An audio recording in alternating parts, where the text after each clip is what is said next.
Voilà, on est aujourd'hui le lundi 19 août et écrasé sous la chaleur de notre cher pays, nous allons essayer une fois de plus de donner le cours du lundi. On est arrivé par Chat Kitavo, on va rentrer directement dans le vif du sujet et on va essayer de garder un petit peu l'esprit de l'atmosphère générale. Le monde entier, comme vous le savez, est braqué sur ce qui se passe en Égypte. Vous n'en avez rien à faire. Ce qui se passe en Syrie, c'est quoi les Syriens? Ce qui se passe en Afrique, la famine, les massacres, c'est où l'Afrique? Non! Ce qui se passe en Israël, bien sûr. Parce que le sort du monde dépend de ce qui se passera en Israël. Et donc, à cause de ce foutu peuple, tout va mal dans le monde. Les Égyptiens se massacrent, les Syriens se massacrent, les Africains crèvent de faim, la crise économique, Bekitsour, la stabilité du monde, a tout à cause de vous. Très bien. En tous les cas, dans l'esprit de ce qui se passe aujourd'hui, dans ce cher monde qui n'a pas changé, en espérant que le bon Dieu ne se désespérera pas un jour de voir son projet se réaliser, je serai à sa place, ça fait longtemps que j'aurai abandonné. Quoi qu'il en soit, après cette entrée en matière, on commence. Donc, on va, contrairement à notre traditionnelle habitude où on ne lit pratiquement jamais des versets, dans ce cours-là bien sûr, je vais directement et oralement au vif du sujet.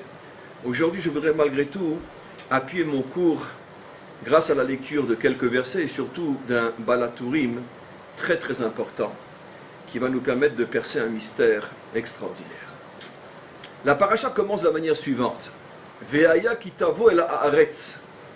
Et voici ce qui se passera lorsque tu seras enfin arrivé sur ta terre. Je ne continue pas, je vais vous demander, mais c'est moi qui vais poser la question et donner la réponse aussi. Je vais vous poser la question, à votre avis, comment on continuera un verset? Et voilà ce que vous ferez lorsque vous arriverez sur votre terre. La terre promise à Abraham, Yitzhak, Yaakov, cette terre qu'on a tant attendue entre le moment où on rentre sur notre terre et le début de la promesse. Se sont écoulés presque 500 ans, c'est long 500 ans, mais grâce à Dieu, ça y est, on y arrive. Moshe s'adresse à la génération qui va enfin rentrer en Eretz Israël et il leur dit « Ve'aya kitavo » voilà ce que vous ferez lorsque vous arriverez. Si j'avais moi continué le verset, je dirais qu'est-ce qu'on va faire quand on va arriver? Eh bien, on va construire une nation, on va construire des institutions, on va construire des villes, on va construire des routes, on va construire des ponts, on va fonder une armée pour se protéger, pour se défendre, on va se choisir une capitale, on va se créer un temple, j'en sais rien moi. On va faire tout ce que les peuples font lorsque ils arrivent et sur leur terre, sur ce qui va devenir leur terre. La Torah voit les choses un petit peu différemment. Elle nous dit, lorsque tu arriveras sur la terre et que tu t'y installeras, Velakarta mireshit kol priha adama. Tu prendras les prémices des 7 fruits qui sont considérés comme étant les 7 espèces grâce auxquelles la terre d'Israël est louée, qui sont, comme vous le savez, le raisin, la figue, la date, etc. Enfin, vous prendrez des prémices de votre terre, donc ça suppose que bien sûr on l'est labouré, on est récolté. Velakarta mireshit kol pri adama asher tavi me'artsecha. Les prémices des fruits que tu amèneras de ta terre, asher Hashem Elokecha noten lach, que Hashem t'a donné, vesamta batene, donc le fruit de ton labeur, le fruit de ton travail. N'oublions pas qu'il s'agit des prémices. Donc les prémices, c'est toujours ce que le paysan, n'oublions pas que dans le contexte biblique, bien qu'il est interdit d'étudier la Torah comme une histoire ancienne, mais malgré tout la Torah est vraie aussi en son temps, lorsqu'elle a été donnée. En son temps, 99,9% de la population est agriculteur, paysanne. L'économie est l'économie de la terre. Donc, tu as travaillé toute l'année pour pouvoir recevoir cette récolte, tu attends avec impatience de voir sortir les premiers fruits qui sont le signe de la récompense de tout ce labeur investi. Et qu'est-ce que tu fais? tu prendras ces prémices, tu les mettras dans un panier, tu iras avec ce panier jusque dans l'endroit que Hachem aura choisi pour y mettre son nom, bien sûr le temple, et Ubata et la Kohen, tu t'approcheras du Kohen qui se trouvera à ce moment-là, et tu lui diras la chose suivante: Igadeti ayom l'Hachem Elokecha, je me présente aujourd'hui devant Hachem mon Dieu, qui bâtit el haaretz asher nishba Hachem lavotenu la tête la nous, parce que je suis arrivé aujourd'hui, qui bâtit, ça signifie, même en hébreu moderne, je viens d'arriver sur la terre qu'Hachem avait promis à mes pères. N'oublions pas que ce texte-là a été donné pour toutes les générations. N'oublions pas qu'avant la destruction du premier temple, les Juifs sont restés pratiquement 1000 ans sur leur terre, 1000 ans sur leur terre, ce qui veut dire que pendant 1000 ans, même 990 ans après l'entrée en Eretz Israël, venait un Juif avec les prémices de ses récoltes et disait au temple: qui bâtit, parce que je suis arrivé, j'apporte ceci en reconnaissance, parce que je suis arrivé sur la terre promise à mes pères. Je suis arrivé sur la terre promise à mes pères. Le père du père du père du père du père du père du père du père du père du père du père, ça fait beaucoup, 1000 ans, est arrivé, et moi je suis le descendant du descendant du descendant du descendant du descendant du descendant. Ça fait 1000 ans que ma famille naît en terre d'Israël. Que signifie bâti? Je suis arrivé. Ce qui veut dire que la Torah nous demande ici, mais on n'a pas encore trop compris pourquoi, mais tous les commentaires mettent l'accent sur cette formulation grammaticale qui est complètement insensée. Je viens pas d'arriver, ça fait 1000 ans que j'y suis, et si on n'avait pas eu la destruction du temple, cette loi a été donnée pour l'éternité, ce qui veut dire que 3000, 4000, 5000, 10 000, 11 000, 100 millions d'années après, c'est toujours la formule consacrée. Comment 100 millions après, 100 millions d'années après l'entrée en Eretz Israël, je peux dire j'apporte les fruits parce que je viens d'arriver en Eretz Israël.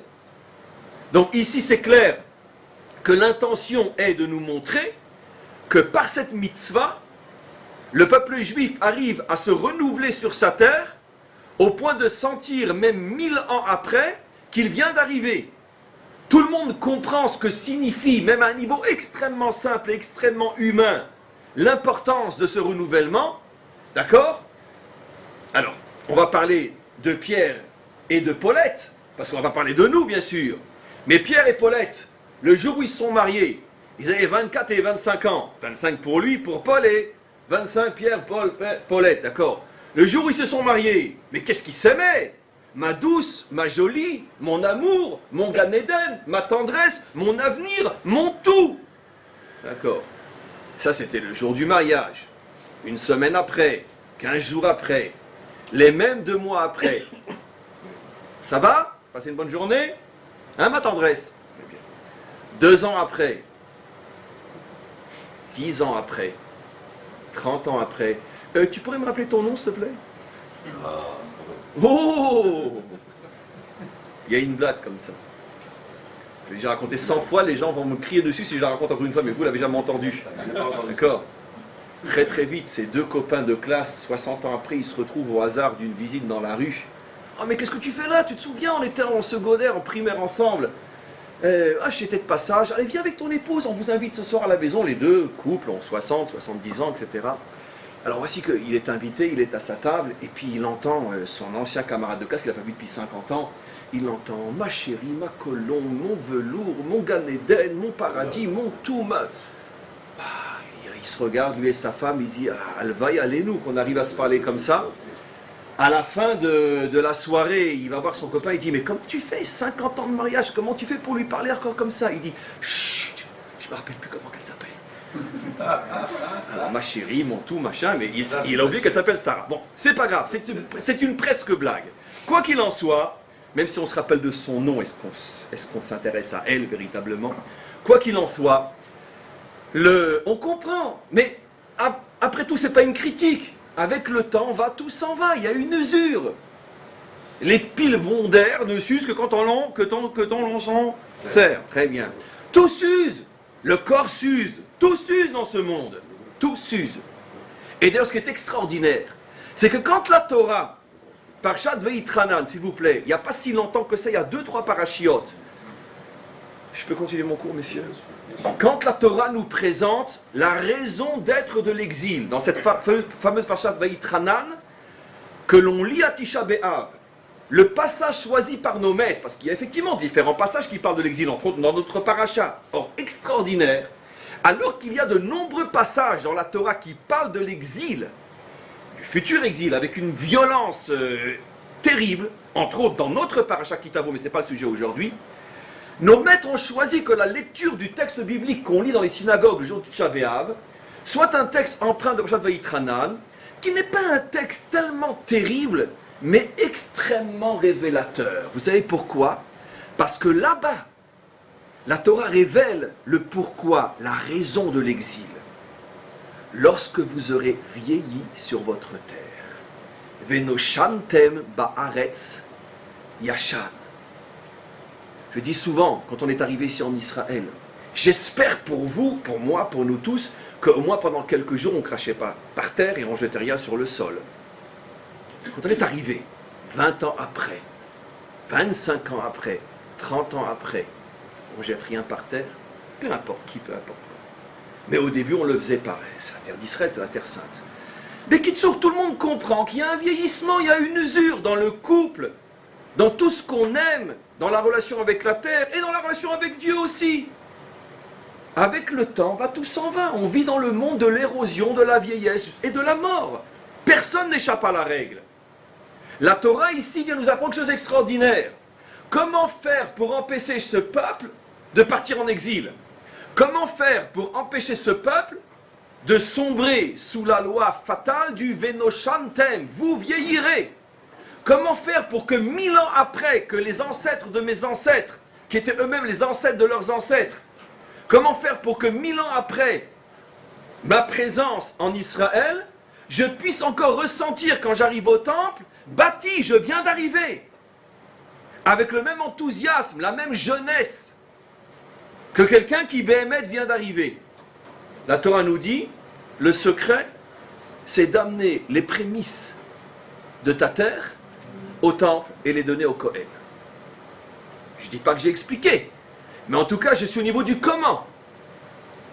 Maintenant, puisque la Torah prévoit que l'exil est à cause du vieillissement, et qu'effectivement il y a eu l'exil, faut-il croire que finalement nous n'avons pas su être à la hauteur de cette clé extraordinaire de renouvellement que nous donnait la Torah?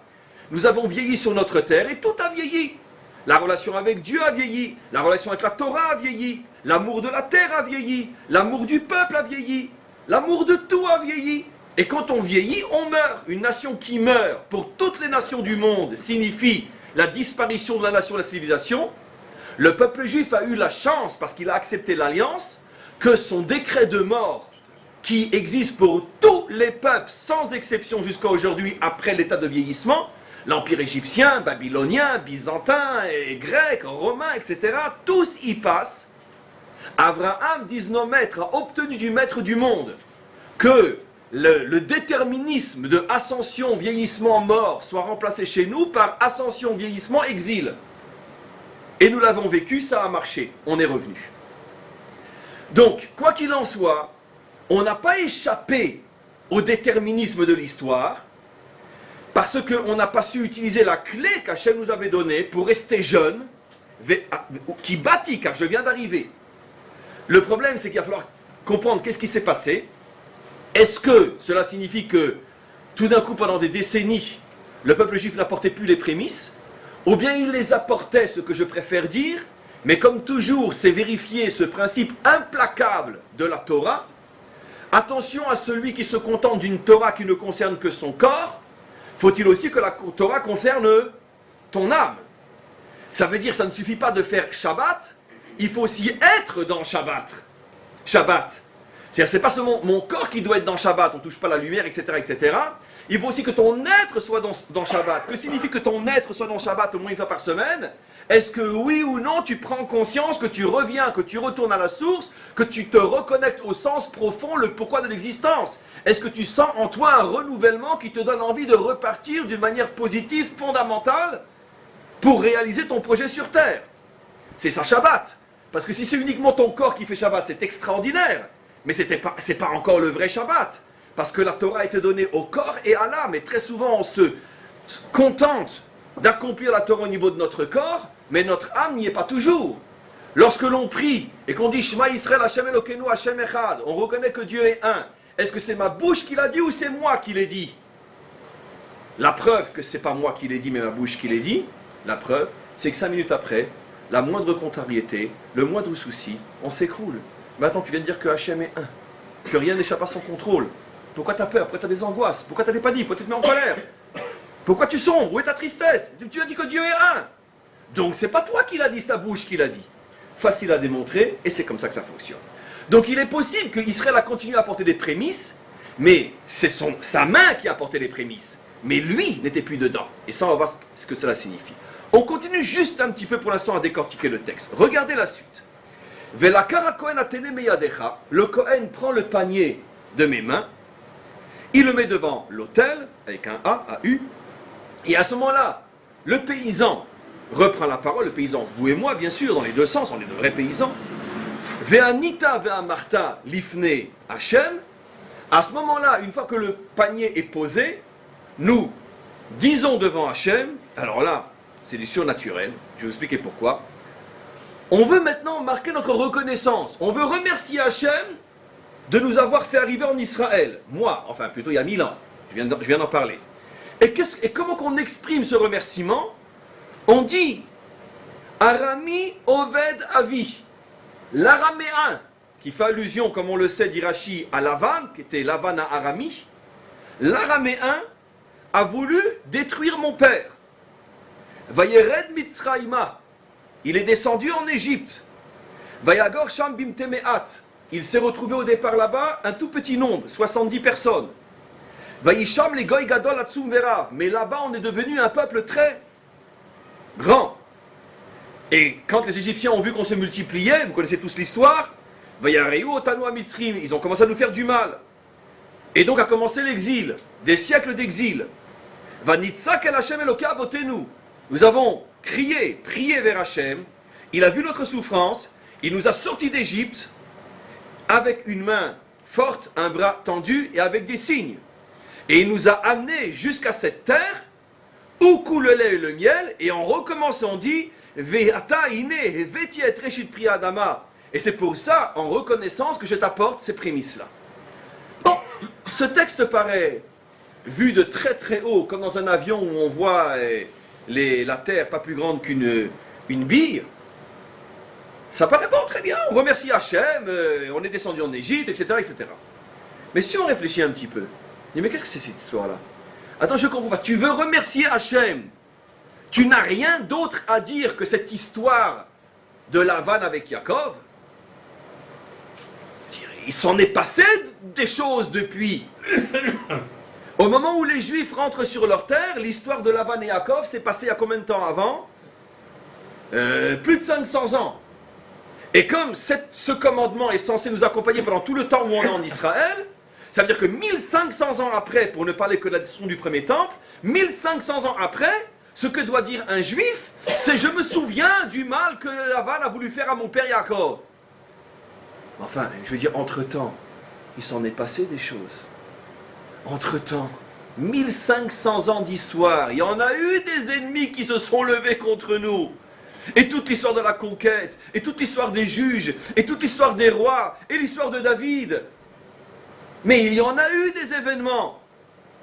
Vous imaginez si aujourd'hui, on devait remercier Hachem pour tout le bien qu'il nous a fait, et qu'on continuerait à dire Hachem, nous te remercions pour ta bonté à notre égard, parce que Lavan a voulu faire du mal à notre père Yaakov. Après on est descendu en Égypte, et puis tu nous as sortis d'Égypte. Si Hachem entend ça, qu'est-ce qu'il va nous dire? Bande de petits ingrats. Quoi? C'est que ça que je vous ai fait? Avec tout ce que vous avez traversé dans l'histoire, et vous êtes toujours là aujourd'hui pour être devant moi et me remercier? Ne parlons pas de ceux qui ont vécu la Shoah, l'Inquisition, les pogroms, les ci, les ça, la dispersion aux quatre coins de la terre. Ne parlons pas. Attends. Mais qu'est-ce qu'on en a à faire de cette histoire de Lavan qui courait après Yaakov, après Auschwitz? On n'a rien d'autre à dire? Mais c'est ridicule, puisque la Torah est vraie aujourd'hui encore. Ça veut dire que demain, on va construire le 3e temple. Nous, la génération d'après Auschwitz, on va se présenter devant Hachem et on va lui dire merci Hachem d'avoir sauvé notre père Yaakov des mains du mauvais Lavan. Et même si on rajoute merci Hachem de nous avoir sortis d'Égypte, mais entre-temps, combien d'Égypte on a traversé et on est toujours là. Donc il y a quelque chose ici d'absolument incompréhensible. Pourquoi ça, précisément, est dit? Alors, je vais commencer à répondre, et surtout c'est le Balatourim qui va nous faire entrer dans un éclairage absolument incroyable. Mais d'abord, je vais vous préparer à ce que le Balatourim dit.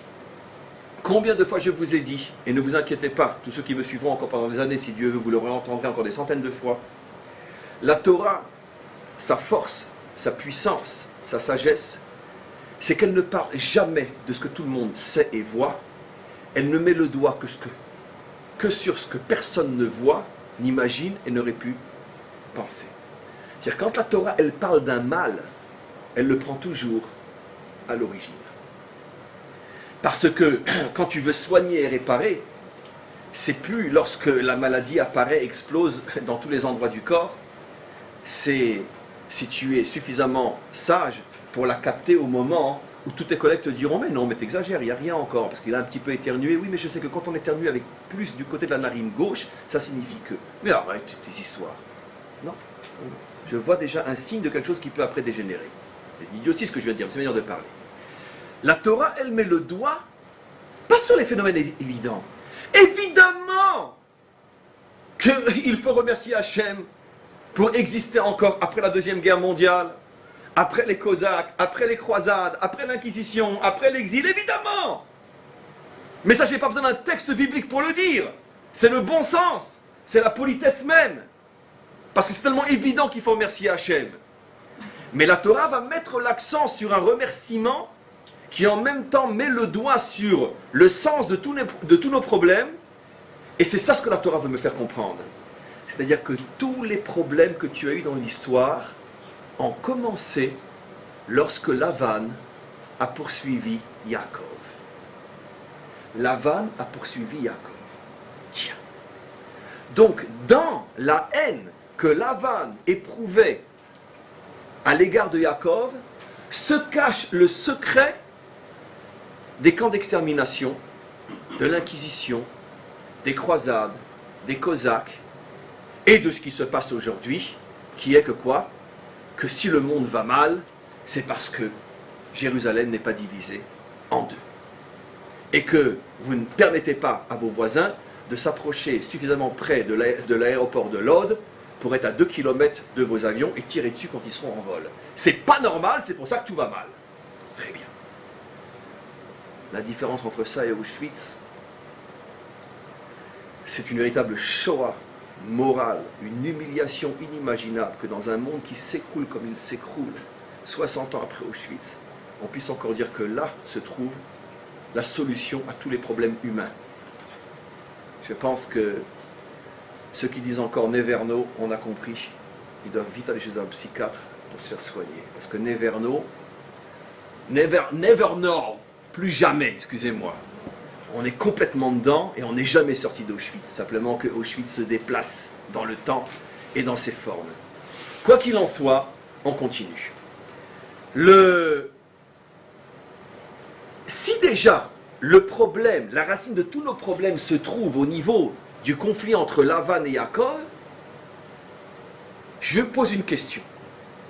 Rachid dit sur Arami Oved Avi, le araméen a voulu détruire mon père. Il est le modèle biblique au niveau de la boule de neige pour nous permettre de comprendre toutes les avalanches qui suivent. Rachid dit Lavan bikesh laakor et akol.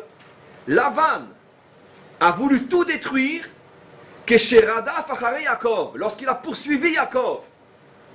Rachid explique selon la tradition de nos maîtres que, et d'ailleurs on le voit dans les versets, parce que jamais avant Lavan ne s'était exprimé clairement pour dire qu'il voulait détruire Yaakov, au moment où Yaakov s'enfuit et que Lavan le poursuit, c'est là que Lavan dit si ça ne dépendait que de moi, je t'aurais tout repris. Les filles sont mes filles, les fils sont mes fils, et si c'était le Dieu de ton père qui m'a parlé hier, je t'aurais détruit. Donc ce verset fait allusion à ce moment-là. Mais je vous pose une question. Et Lavan, Si déjà on parle de lui comme modèle boule de neige de tous nos problèmes, bien qu'on n'a encore rien compris. Lavan, quand il a poursuivi Yaakov, c'était quand? 20 ans après que Yaakov vivait chez lui. Et pendant ces 20 ans, ça a été une relation facile entre eux, mais jamais de la vie. 6 ans auparavant, Yaakov lui dit, dans le texte, lorsqu'il y a eu le fameux contrat avec le troupeau qu'il prendrait, etc., il lui dit, ça fait déjà plus de 100 fois que tu m'as roulé. Tu es constamment en train de changer les conditions de tes promesses. Je suis obligé de rester éveillé le jour et la nuit parce que j'ai peur que tu me tues dans mon sommeil. Il lui dit pas comme ça, mais il lui fait allusion. Tu me fais vivre un enfer depuis 14 ans, et ça continue 6 ans après. Nos maîtres disent, selon notre tradition, comme on le sait, ces fameux trophimes, ces fameuses statuettes que Rachel lui avait pris, avec ça il faisait de la magie noire, et 24 heures sur 24, il passait son temps à essayer de trouver une nouvelle formule pour atteindre Yaakov. C'est pour ça que Yaakov lui dit, jour et nuit, je restais éveillé pour ne pas succomber à ta sorcellerie. Et il lui a pas changé ses 2 femmes dès le départ. Dès le départ, c'était facile. Pendant 20 ans, il l'a fait souffrir. Alors pourquoi c'est seulement maintenant, 20 ans après, quand il court après, qu'on considère que là, vraiment, il a montré qu'il voulait détruire Yaakov? Et tout ce qu'il y a eu avant, où c'est passé? Alors maintenant, regardez, on rentre dans le Balatourim. Et le Balatourim va tout expliquer, il va reprendre tout le cours et tout expliquer. Cette paracha Kitavo, lorsque tu arrivas sur ta terre, se trouve dans la suite, juste après le passage qu'on a lu, fin de la paracha la semaine dernière, qui parle de se souvenir de ce que Amalek nous a fait. Le Balatourim a comme principe, c'est l'un des points forts de ses commentaires, d'essayer de comprendre le lien qui lie les différents textes de la Torah, surtout que la grande majorité d'entre eux se suivent d'une manière qui apparemment n'indique rien, ne correspond pas à une logique, à notre niveau du moins. Or, on a un principe évident. En principe, quand je parle, c'est qu'il y a une construction logique, phrase après phrase. La preuve, c'est que vous m'écoutez, et depuis longtemps. Parce que si je passais d'une phrase à une autre, et que ça n'a aucun sens, eh bien, j'aurais plus d'élèves. Si c'est vrai pour des gens comme nous, vous imaginez quand même pas que le maître du monde parle du charabia. Donc c'est clair que lui aussi, quand il parle, il y a forcément, et multiplié par des milliards infinis, une suite profondément logique, profonde et sage entre ce qui est dit avant, après et encore après. Or, très souvent, on ne voit pas le lien. Heureusement, Israël est doté de grands maîtres qui savent trouver le lien au-delà de la logique standard d'hommes et de femmes comme vous et moi. Et le Balatourim nous explique quel est le lien apparemment entre ce souvenir d'Amalek qui a été dit juste avant et la mitzvah de Kitavo, quand tu viendras sur ta terre, tu apporteras des prémices. Quel est le lien? On passe vraiment d'un sujet à un autre sans logique. Regardez ce qu'il dit. Kitavo, la il miné, juste avant, qu'est-ce que la Torah vient de nous dire? Timchet zecher Amalek, d'effacer le souvenir d'Amalek. Et tout de suite après nous avoir dit, souviens-toi d'Amalek, on nous dit, lorsque tu arriveras sur ta terre. Quel rapport entre souviens-toi d'Amalek lorsque tu arriveras sur ta terre? Lui, il dit qu'il faut lire ça dans une même foulée. Souviens-toi de ce que tu as fait Amalek, kitavo el haaretz, lorsque tu arriveras sur ta terre. C'est-à-dire que la Torah, d'après la lecture du Balatourim, n'oublions pas que dans le texte écrit dans le parchemin, il n'y a pas de ponctuation. Donc on peut lire effectivement comme ça, puisqu'il n'y a pas de point. On ne sait pas où le verset s'arrête. Donc on peut très bien lire Zachor et Masha Asalecha Amalek, Kitavo el Haaretz. Donc il y a un lien entre arriver sur terre et devenir une nation sur sa terre et le souvenir d'Amalek. Pourquoi? Et là il rapporte le Talmud qui dit, nos maîtres dans le Talmud font allusion à ce que j'explique, dit le Balatourim, Shenitztavu limchot zecher Amalek miyad beknisatan laaretz. Parce que le commandement de faire disparaître jusqu'au souvenir d'Amalek est effectivement lié à notre présence en terre d'Israël. Lorsque nous ne sommes pas sur notre terre, ce commandement ne s'applique pas. De la même manière que quantité d'autres commandements ne s'appliquent pas lorsqu'on n'a pas de terre, toutes les lois liées à la terre, ou lorsqu'on n'a pas de temple, toutes les lois liées au temple. Mais on aurait pu croire que ce souvenir d'Amalek, c'est quelque chose qui n'est pas lié à la terre d'Israël. En plus, lorsqu'il nous a attaqués, nous n'étions pas sur la terre d'Israël. C'est pour ça que la Torah dit non. C'est une mitzvah, un commandement qui est inhérent à notre présence en tant que nation en Israël. Ve'alze ratza leakev biatan. Écoutez bien ce qu'il dit. Et c'est la raison pour laquelle Amalek nous a attaqués, parce qu'il voulait empêcher notre arrivée en terre d'Israël. Tout le monde se pose la question. Et nos maîtres les premiers. Mais qu'est-ce qui lui prend de nous attaquer dès la sortie d'Égypte? C'est pas un peuple cananéen. Il ne fait pas partie des peuples. Et donc son territoire ne fait pas partie de ceux qui vont être inclus dans le territoire d'Israël. Si déjà on aurait dû être attaqué par l'un des 7 peuples cananéens, pourquoi lui nous attaque? Parce que lui voulait empêcher notre arrivée en Israël. Pas parce qu'il a peur pour sa terre. Mais c'est un principe idéologique. Amalek ne se fait pas à l'idée d'un peuple juif possédant une terre, comme les autres, étant nation sur sa terre. Et ne me dites pas que c'est parce qu'il y a un problème territorial avec lui, puisque c'est exactement le contraire qui est vrai. Il habitait déjà à l'époque un territoire qui n'était pas du tout à l'intérieur des frontières promises à Israël. Ce qui veut dire que ce n'est pas un problème ici militaire, territorial, économique, c'est un problème idéologique.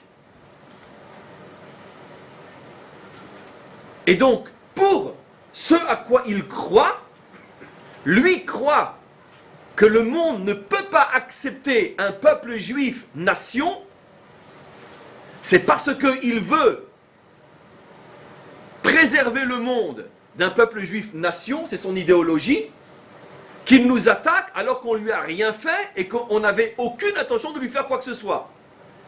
Mais regardez, ça continue. D'après notre tradition, chez Ouï guide les Meler Mitzrayim qui barach Ha'am, c'est lui aussi qui avait dit au roi d'Égypte que le peuple s'enfuyait. Vous savez, au moment de la sortie d'Égypte, il y a un passage mystérieux. Une fois qu'on est sorti d'Égypte, on voit qu'on se perd un petit peu dans le désert, et tout d'un coup il y a un verset qui dit, c'est au début de Parashat Béchalach, la deuxième paracha, la troisième paracha, la quatrième paracha du deuxième livre, un verset qui dit, on raconta au roi d'Égypte, Pharaon, que finalement Israël ne reviendrait pas comme il l'avait dit, laisse-moi partir pendant 3 jours, que Israël s'enfuyait et n'avait pas l'intention de revenir. Mais le verset ne dit pas qui a raconté, qui a dit. Qui a dit? Notre tradition rapporte, c'est Amalek. C'est Amalek qui est venu dire à Pharaon, hé, Israël t'échappe.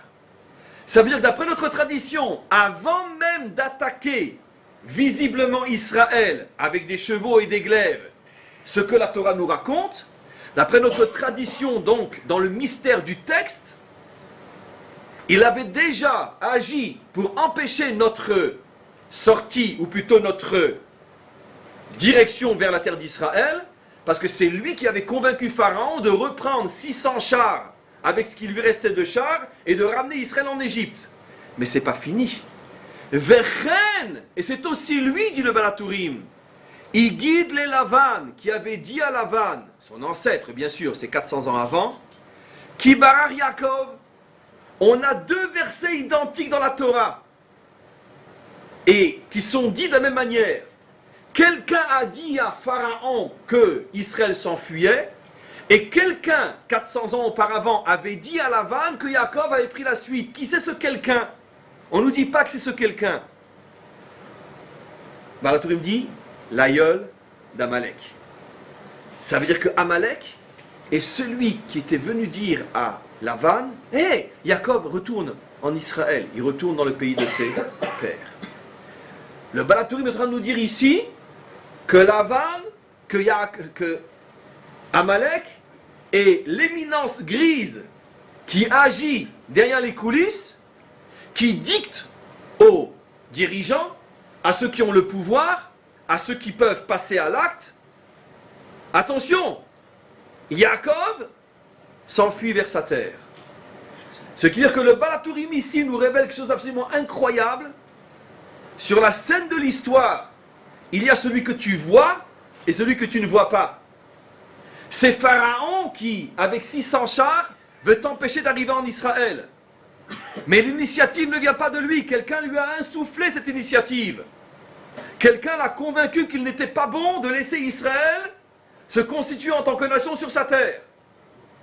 Et c'est la raison, j'avais posé la question, mais pourquoi de tous les mots mal que nous a fait Lavan, on ne retient que celui de la poursuite, et pendant 20 ans alors?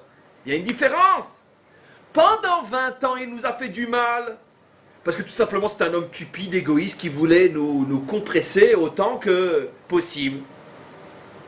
Mais ce n'est pas le même mal que quand Yaakov a voulu rentrer en Eretz Israël.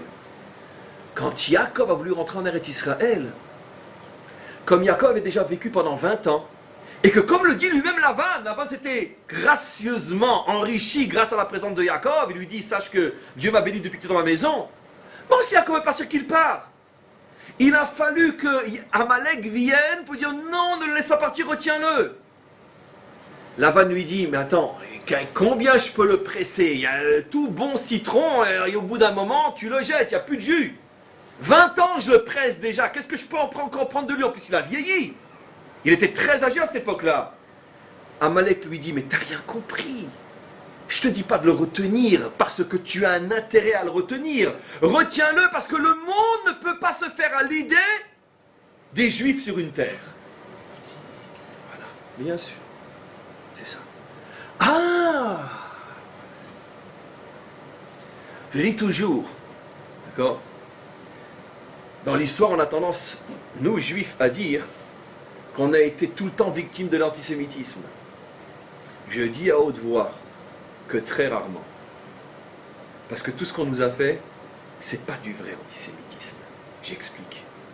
C'est tout simplement l'exploitation violente, honteuse, d'une minorité par une majorité. On aurait été en exil une population minoritaire, mais lépreuse, pauvre, insignifiante. Vous croyez que les paysans ukrainiens nous seraient rentrés dedans? Mais comme les Juifs, même traités comme les sous-hommes après, les derniers sous-hommes, tout ce qui touche se transforme en or. Même privés de terre, même privés de la possibilité d'habiter dans les villes, même privés de faire du commerce avec les nobles ukrainiens, polonais ou russes ou peu importe, les Juifs arrivaient toujours à s'en sortir matériellement. C'est une bénédiction qu'on a reçue depuis que Abraham a été choisi. Veillez bracha, tu seras une bénédiction. Et quand les caisses de l'État étaient vides, quand à force de payer ses maîtresses ou de faire des guerres stupides, le seigneur du territoire n'avait plus d'argent, ou quand on voulait refaire le clocher de la paroisse, eh bien on se souvenait de ce qu'avaient fait les Juifs. Et puis on envoyait remplir les caisses. C'est pas de l'antisémitisme dans le sens idéologique, c'est tout simplement une cochonnerie. On prend à celui qui est sans défense ce dont on a besoin. C'est pareil, il n'y a pas d'idéologie là-dedans. C'est du rat des pâquerettes. Réga, j'ai parlé d'Hitler, c'est vous qui parlez, pas moi. Réga. L'antisémitisme, le vrai, c'est quand tu t'attaques aux Juifs avec une idéologie. Les paysans ukrainiens, les Cosaques, les inquisiteurs n'ont pas d'idéologie. Sous couvert de la conversion des Juifs d'Espagne, on a tout simplement récupéré des millions et des milliards qu'on a pris aux Juifs qui étaient très riches à cette époque-là en Espagne. Fallait bien justifier. Alors on a réinventé l'histoire du déicide. Mais, tachles, les caisses étaient vides, l'économie espagnole était au plus bas, les Juifs avaient de l'argent, on leur a pris leur argent. C'est pas de l'antisémitisme, on n'est pas antisémite, on est tout simplement pragmatique. On vole l'argent là où il est, Nekuda. Et l'idéologie, c'est uniquement une vitrine. Le vrai antisémitisme, c'est quand tu viens au nom d'une idéologie qui est ta seule et véritable cause. C'est pour ça que tu agis.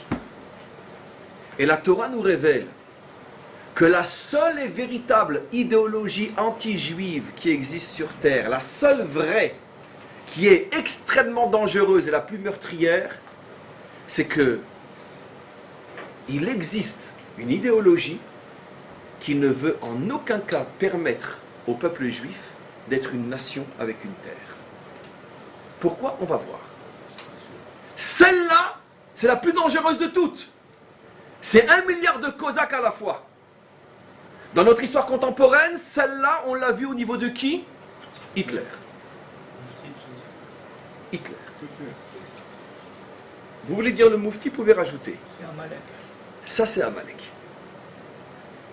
C'est-à-dire, au moment où Israël commence à se reconstruire sur sa terre, au moment où des moshavot, comment on dit des moshavot, des coopératives se reconstruisent un peu partout en terre d'Israël, à ce moment-là, l'idéologie ressurgit. Quoi? Ils vont redevenir une nation? Et on sait aujourd'hui, après quantité d'émissions d'ailleurs très bien faites, comme celle faite par Arte, etc., qu'en vérité, le but ultime d'Hitler, tout le reste était de l'entraînement, le but ultime d'Hitler était d'arriver en Israël pour détruire le Yishuv ici. C'était son plan ultime. C'est ce qu'il voulait ici. Et c'est là qu'il est tombé. Je ne dis pas qu'ils ne se sont pas remplis les poches au passage. Mais ça. Ce phénomène-là, on le retrouve chez Aman. Mais chez Aman, regardez, c'est extraordinaire. Aman dit, donne-les-moi, et tout l'argent que je prendrai, je te l'apporte. C'est-à-dire, ne crois pas que je le fais pour l'argent, je ne veux pas l'argent. Il le dit clairement, je ne veux pas l'argent. Rien que je veux le détruire. Nos maîtres disent, tiens, c'est pas par hasard si Aman surgit précisément à une époque où les Juifs avaient commencé à revenir sur leur terre et que les fondations de Jérusalem et du Temple avaient déjà été construites. Aman nous attaque et ne veut pas notre argent. C'est pas un Cosaque celui-là, c'est pas un paysan ukrainien, il n'est pas envoyé par le Seigneur polonais. Il nous attaque, il ne veut pas notre argent? Non, il ne veut pas qu'on construise Jérusalem. C'est pour ça que la Torah dit détruire le Zecher d'Amalek. Quelle est la traduction de Zecher? L'idéologie d'Amalek. Il existe sur terre une idéologie qui ne nous veut pas en tant que peuple, nation. Et qu'est-ce qui se cache? Qui se cache dans cette idéologie? C'est Amalek. On comprend maintenant pourquoi on ne parle que du moment où Lavan nous poursuit, parce que là, c'est plus le mal qu'il nous faisait avant par égoïsme, par profit, parce que c'est tout simplement un petit mafieux, un petit voyou qui profite de Yaakov pour le presser, le compresser. Non, mais ça, bon, ça c'est l'histoire des hommes, on connaît. Le monde est une jungle, on le connaît, que c'est toujours le plus fort qui gagne. Mais ça, c'est du déjà vu, ça. Ça n'aurait pas été Yaakov, ça aurait été un autre, ça aurait été pareil. Mais, quand il se met à poursuivre Yaakov, la Torah dit, mais pourquoi? Quoi? Il a écouté Amalek? Amalek est l'idéologie, l'éminence grise qui se cache derrière les hommes de pouvoir. Chaque homme de pouvoir qui dit, comme aujourd'hui, réduisez Israël à un trou d'aiguille, prenez la moitié de Jérusalem, rapportez les armes à 2 km des avions de l'Aude, étranglez ce pays pour qu'il y ait 10 km en largeur qui séparent chacune des villes d'Israël de la mer pour qu'on puisse plus facilement les noyer. Tous ceux qui disent ça sont les pharaons de l'époque. Mais ils ont derrière une éminence grise. Elle n'a pas disparu jusqu'à la fin des temps, disent nos maîtres, jusqu'à la délivrance finale, l'éminence grise que personne ne voit. L'idéologue dans chaque génération qui essaye de convaincre les grandes puissances que Israël ne peut et ne doit pas devenir une nation avec une terre. C'est pas tant la religion juive qui les dérange, ni même les synagogues.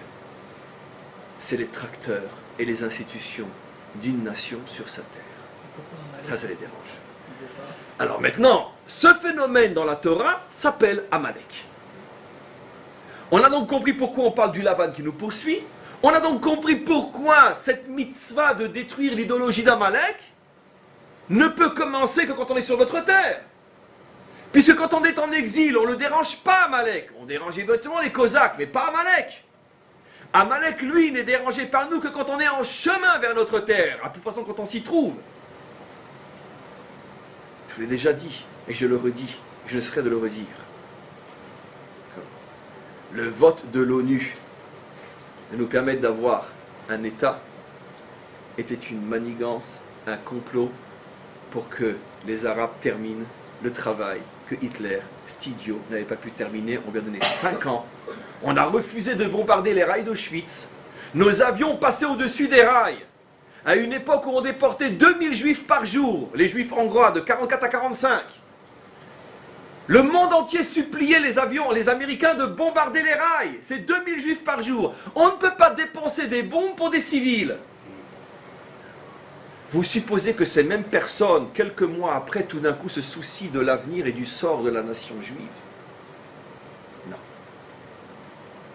Il y avait une imminence grise. Attention, la majorité ne sont pas forcément conscients, surtout pas tous les petits peuples qui ont voté oui aussi. Une imminence grise. On va les envoyer là-bas, ils vont se faire déchirer. Et le plan a marché. Proclamation d'État d'Israël, toutes les armées arabes fondent sur nous. Le problème, c'est que le plan, une fois de plus, n'a pas marché comme eux pensaient. Depuis, ça fait 60 ans qu'ils se posent la question, mais mince, qu'est-ce qu'on a fait? De notre propre main, on l'a créé cet État. Qu'est-ce qu'on peut faire maintenant pour le détruire? Voilà. Zecher Amalek. Et aujourd'hui, comme je l'ai annoncé la semaine dernière, on commence un nouveau cycle de pression amalécite comme on ne peut même pas imaginer. Qui est derrière Obama? Qui est derrière Hollande? Qui est derrière le monde? Qui est même derrière le Hamas? Peu importe. Ceux qu'on voit ne sont pas moins innocents pour autant. Mais ce n'est pas eux. Amalek se cache derrière la vanne, il se cache derrière Pharaon. Il y a une force cachée dans le monde qui agit depuis 3500 ans pour empêcher notre peuple de devenir une nation. Le jour où on arrive à mettre le doigt sur Amalek, à ce moment-là, dit la Torah, Milchama Hashem be'Amalek midor dor, je suis en guerre contre Amalek de génération en génération. Le même Balaturim explique là-bas dans ce verset, prend la valeur numérique de midor dor, c'est la même valeur numérique que Ad Biat HaMashiach jusqu'à la venue du Messie. Jusqu'à la venue du Messie, Amalek agit dans le secret du monde. Alors, bien sûr, on ne va pas, parce qu'on ne peut pas, et on ne sait pas véritablement qui est cette éminence grise, surtout qu'elle change de génération en génération, mais elle est là. La question qu'on pourrait se demander, bien sûr, mais c'est qu'est-ce qui le dérange? Qu'est-ce qui le dérange? Puisqu'il n'en veut même pas à nos sous. Qu'est-ce qui le dérange? Qu'est-ce qui le dérange? Pourquoi tu ne veux pas d'un peuple juif sur terre? Pourquoi? Enfin, sur terre. Avec une terre plutôt. Pourquoi? La raison est extrêmement simple. La réponse, je viens de la donner. Milchama Hashem, c'est la guerre de Dieu. Pourquoi la guerre de Dieu? Mais c'est nous qui nous a attaqués. C'est puis il n'a pas attaqué Hachem, il a attaqué Israël. La guerre de Dieu. Parce que c'est ce qui se cache derrière. Parce que notre mission à nous, et d'une certaine manière, on est encore relativement loin de la réaliser, c'est pas seulement d'avoir une terre, une économie, des institutions, des routes, des ponts et un peuple qui va à l'école. Notre mission, c'est de dévoiler sur terre la présence d'Hachem. Veria Hachem, les meler al kol haaretz. Mais qu'est-ce que cela veut dire? Vous dites, mais toutes les religions en parlent. Pas exactement. Ça veut dire de dévoiler que toute l'histoire du monde est entre ses mains et n'a jamais échappé de ses mains. Et que c'est lui qui dirige le monde. Toutes les religions l'appellent Père, nous aussi. Toutes les religions l'appellent Créateur, nous aussi. Toutes les religions l'appellent amour, vérité, justice, nous aussi. Mais nous sommes la première religion au monde qui a dévoilé le concept de royauté.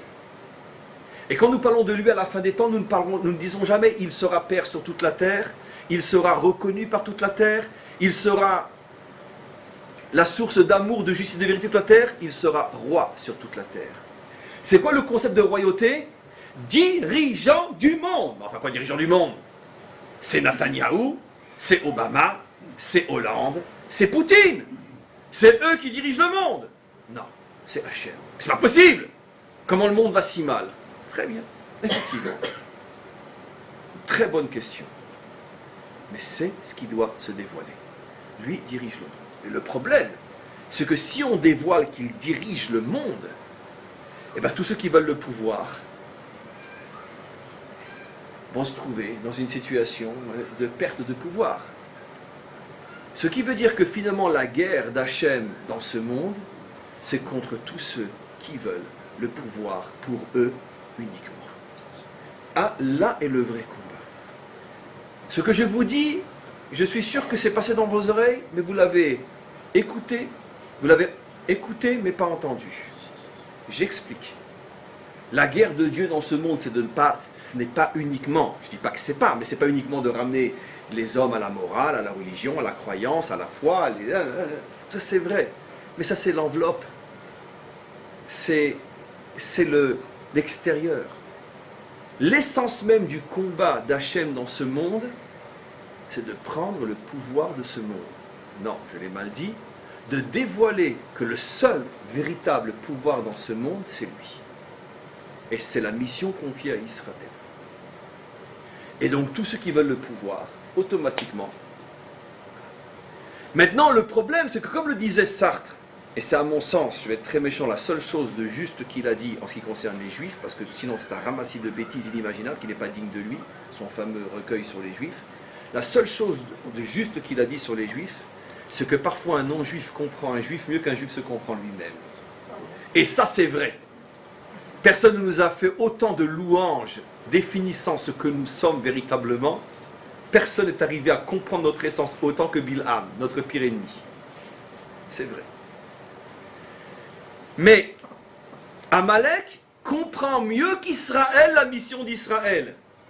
Il voit dans Israël, lorsque son projet sera réalisé, ce qui est pour lui un cauchemar. L'humanité tout entière sera dirigée ici-bas par le Créateur. Et pour lui, c'est un cauchemar. Parce qu'il n'est pas prêt à lâcher le pouvoir. Et c'est pour ça qu'il nous combat. Pas quand on est en galoute. Amalek ne nous attaque jamais en Ukraine. Non. C'est ceux qui veulent nos sous qui nous attaquent en Ukraine. Ou ceux qui sont sous qui veulent nos femmes. Mais ce n'est pas Amalek.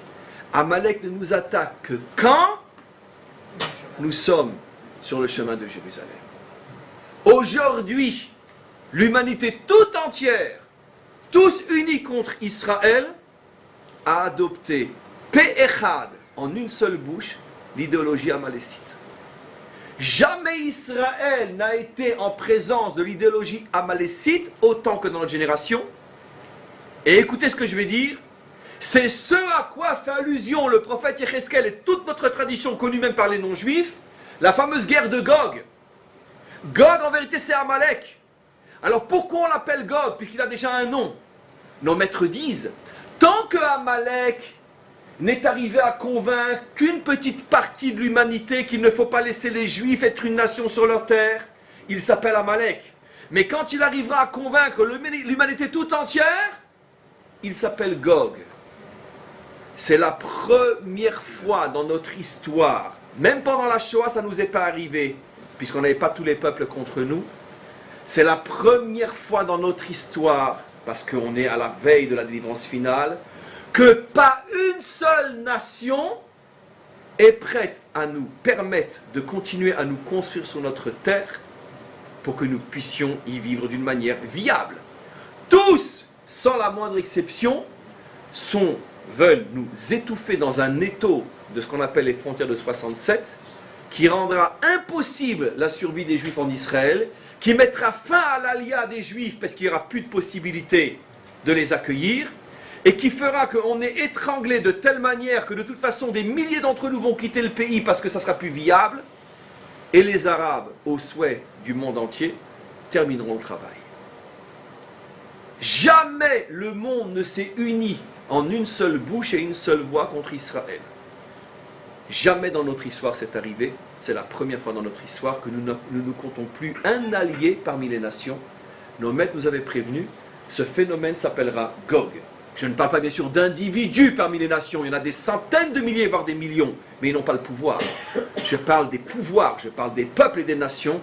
Tous les pouvoirs de ce monde sont contre la survie d'Israël aujourd'hui. Alors maintenant, comment qu'on s'en sort? Très vite, il me reste 5 minutes. En m'excusant 1 milliard de fois de donner le comment qu'on s'en sort en 4 minutes après avoir consacré tellement de temps à dire ce qui ne va pas. Mais c'est pas grave, comme je dis souvent, j'ai dit ce matin aussi, les concentrés, c'est ce qui donne le plus de goût. Après, chacun rajoute l'eau selon sa mesure. Donc je donne le concentré, vous le mettez dans votre tête en verre et vous rajouterez votre eau après. Le concentré, il est ici. La Torah nous dit pour t'en sortir, il faut que tu arrives à te renouveler constamment sur ta terre. Ne vieillis pas. Parce que se renouveler, ça veut dire que l'amour de la terre, l'idéologie qui fait qu'on y est constamment en ébullition, en effervescence. Quel est le plus grand danger qui guette notre nation aujourd'hui en Israël? L'Iran, comme ces foutus tarés veulent nous le faire croire, j'ai pas dit que c'est pas un danger, j'ai dit le plus grand. Le plus grand, c'est que notre jeunesse, notre peuple, notre nation n'est pas éduquée tous les jours à comprendre pourquoi elle est là. Dans nos écoles, on n'enseigne pas la Bible. Dans nos écoles, on n'apprend pas à nos enfants pourquoi ils sont là. Un jeune de Tel Aviv ne sait pas pourquoi il est là, pourquoi il devrait mourir pour cette terre. Et ils sont la majorité.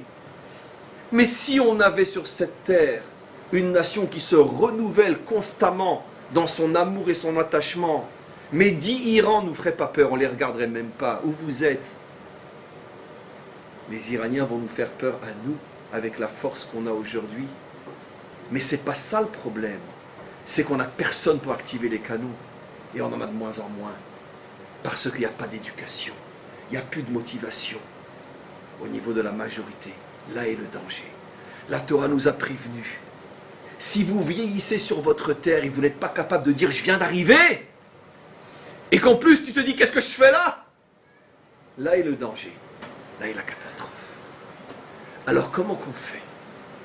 Comment qu'on fait? Je vais le dire d'une manière extrêmement condensée.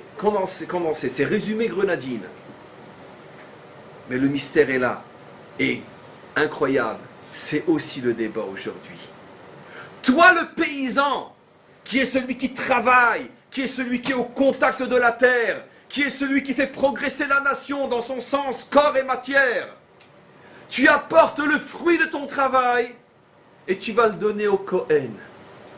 Mais le Kohen, c'est quoi et c'est qui? Mais le Kohen, c'est l'homme religieux qui n'a pas de terre, qui ne va pas à l'armée, qui s'occupe du matin au soir, de quoi? De représenter les valeurs spirituelles d'Israël. C'est ça le Kohen. Le Kohen n'a pas reçu de terre, c'est un verset explicite dans la Torah. Le Kohen n'a pas le droit de travailler, explicite dans la Torah. Et le Kohen n'a pas le droit d'être soldat, explicite dans la Torah. Lorsque le paysan comprend, oh là là, je suis en train de marcher sur des œufs et de me faire cuire des omelettes. Mais comme vous me connaissez, j'ai pas peur de dire la vérité, parce que on ne peut pas me prendre pour ce que je ne suis pas. Tout le monde me connaît. Mais ce que la Torah nous dit, c'est la chose suivante. Cette union entre le paysan et le Kohen, cette serrée de main, cette poignée de main, cette reconnaissance de l'un et de l'autre, que j'ai besoin de toi et tu as besoin de moi, et j'ai besoin de moi, etc. Cette reconnaissance du fait que la spécificité de notre peuple est qu'il croit que sa survie ne dépend pas uniquement de sa puissance matérielle, mais aussi et surtout de sa puissance spirituelle. Et que seulement la main de l'un tendue vers la main de l'autre, cet échange de paniers, va assurer à Israël de ne pas succomber à ce vieillissement, pourrissement et mort. Maintenant, le problème c'est que les prophètes et le Talmud et toute notre tradition ne fait pas de cadeau aux Kohanim. Lisons nos prophètes. Vous les Cohen que j'avais chargés d'enseigner les chemins, les voies de Dieu à mon peuple, qu'est-ce que vous avez fait à part vous engraisser avec vos offrandes et vos ci et vos ça, et vos privilèges et vos profits? Les prophètes. Le Talmud ne fait pas de cadeau aux prophètes. Il nous parle de la corruption aux Cohen, de la corruption des Kohanim, au point que juste avant la destruction du deuxième temple, nos maîtres disent dans le Talmud que les Kohanim, le Kohen Gadol achetait au pouvoir romain sa fonction. Pas parce qu'il le méritait, parce qu'il avait le plus d'argent. Il y avait des complots, que de la politique. Il n'y en avait pas un qui survivait à Kippour. Il rentrait à Kippour dans le Saint des Saints, il mourait. Tous les Kippour ont changé de Kohen. Non. C'est pas parce que le Kohen ne joue pas le rôle qu'on lui a assigné que le principe est faux. La Torah veut toujours nous garder de la confusion. C'est pas parce qu'il y a un voleur dans la famille que toute la famille sont des voleurs. C'est pas parce que l'homme n'est pas à la hauteur de la mission qu'on lui confie que la mission n'est pas bonne. Et aujourd'hui aussi, évidemment que le débat sur qui, quoi, qu'est-ce, comment, comme je dis toujours, est-ce que tout le monde a le droit de se dire je suis le Kohen de mon peuple? Évidemment qu'il y a des centaines, voire des milliers de profiteurs et de gens qui ne sont pas là où ils devraient être. Mais est-ce que ça veut dire que le principe est faux? Est-ce que ça veut dire que le principe d'une Keuna, ça veut dire d'une partie d'Israël qui se consacre uniquement au service divin, est-ce que ce principe est faux? Le premier juif qui pense le contraire nie toute la Torah. Et je pense qu'il n'y a aucun juif sérieux qui nie ce principe-là. Aucun juif sérieux. Le problème est comment les hommes vivent ce qu'on leur donne. Là est le problème. En tous les cas, on a ici, et je pense que ce n'est sans doute pas un hasard, mes amis, écoutez bien le message. Si c'est précisément dans ce contexte de politique extérieure où le monde entier devient Gog, Amalek, que l'un des débats importants au sein de notre nation, c'est où se trouve le juste milieu entre la Torah et la nation. Ce n'est pas un hasard, parce que l'un est lié à l'autre.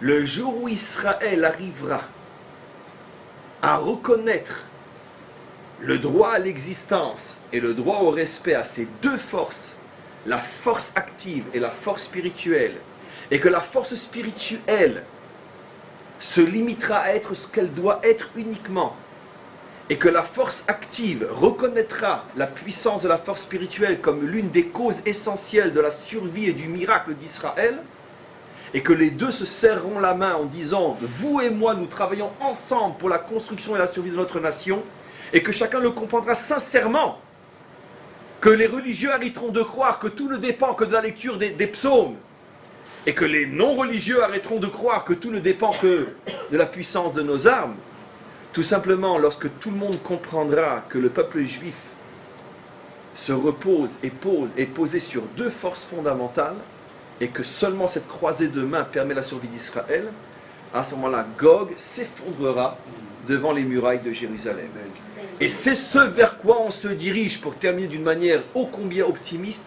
Il suffit d'ouvrir les yeux pour se rendre compte que notre nation, consciemment ou non, oui, se dirige vers cette synthèse absolument incroyable, où on voit que de plus en plus de juifs ici, surtout au niveau de la jeunesse, comprennent que finalement il n'y a pas de contradiction entre le corps et l'âme, simplement qu'il nous faut le temps de nous débarrasser de nos habits souillés de l'exil, mais que la jeunesse, ou une partie de la jeunesse juive naissant sur cette terre, arrive à préparer le modèle futur de la délivrance. Et il est absolument évident, Bezrat Hashem, que notre nation est en train depuis fort longtemps de se réveiller, et que, comme nous le disons dans le Lecha Dodi du vendredi soir, il est largement temps de nous débarrasser de nos habits poussiéreux que l'on nous a collés en exil, et de reprendre nos habits royaux de la délivrance, et de fêter le mariage entre Hachem et son peuple pour le bien de l'humanité tout entière. Amen. V'chen Yiratzon.